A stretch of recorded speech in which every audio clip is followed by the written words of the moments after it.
Hello and welcome back everyone. When Nintendo released the Super Famicom in Japan on the 21st of November 1990, many jaws dropped when seeing F-Zero for the first time. And this is the same experience I had when I first seen it in autumn 1991. One look at F-Zero and I was convinced racing games would never be the same again. Unfortunately, this did not mean that all racing games would be good. As exhaust heat shows, some racing games on the Super NES were pretty lacklustre affairs. Exhaust Heat was a racing game developed by Seta in Japan and released by Ocean into the European market. And that is probably where the first problem occurred. Aligning yourself with Ocean. Ocean was a developer of some really good games in the 8-bit home micro era, but they produced more rubbish than good, and so when I seen their logo on the box art, I just knew this game was going to be pretty bad. The visuals are the standard affair for Mode 7 racing games on the Super NES, devoid of any real backgrounds and pixelated in parts. But it's not the Mode 7 I have a problem with in this game. It's the size of the cars. They look absolutely tiny compared to the track, and the car itself seems a little detached from the track.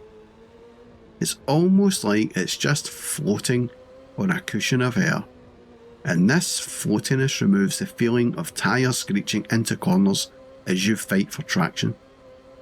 And this can't be blamed on the Mode 7, as F-Zero still managed to create that same feeling. Other aspects of the visuals are pretty good however.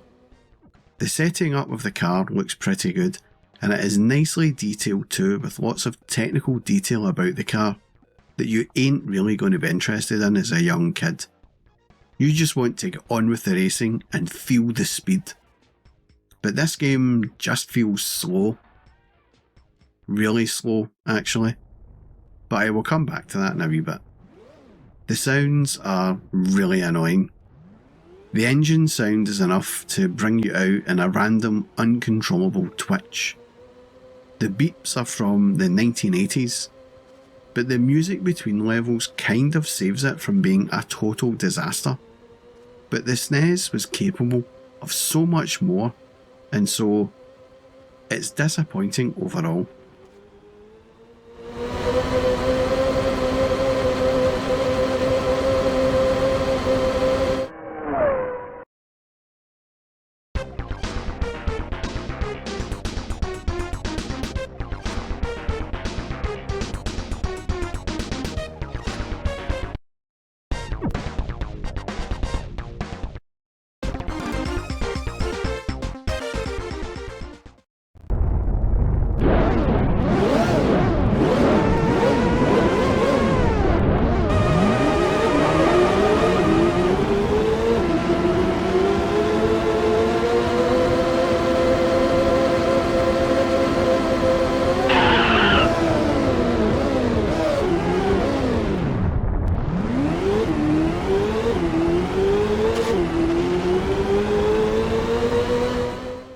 The playability is the real letdown.